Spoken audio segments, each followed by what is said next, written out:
Iko watu wengine washenzi walipewa kazi ya kusaidia rais, badala ya kufanya kazi kulingana na katiba, wanaenda kushindana na rais, wanajifanya hata hao ni marais, wakafukuzwa. Saa hii wanatuongelesha na kutupigishia kelele wakiwa huko nje. Sisi hatutachukua muda wetu kujibizana na watu ambao wanakaa kama wamechanganyikiwa. Mimi unataka nijibizane na mtu mwenda wazimu? Nijibizane na watu wamechanganyikiwa? Nijibizane na kila mtu ambaye anatusi sisi? Waendelee na mambo yao, tutawanyorosha.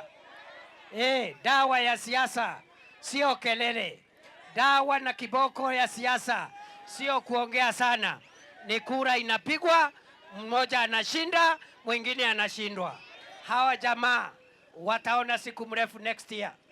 Wakifika hapa, kabla waanze hiyo Kiingereza yao, kabla waanze matusi, uwaulize, wewe Kalonzo Musyoka ulikuwa vice president miaka 5, tuonyeshe project moja ambayo ulitetea ukiwa naibu wa rais wa Kibaki hapa Esageri.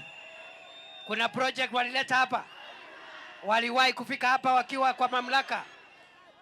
Waliwahi kufika hapa? Ule mwingine Rigathi ameshaifika hapa? Kuna kitu ametetea hapa Baringo? Kuna barabara ameleta? Kuna soko kama hii amekuja kusidikisha? Kwa hivyo sisi kesi yetu itaamuliwa next year na wananchi kwa debe. Hii kiburi yote tunamalizania naye hapa.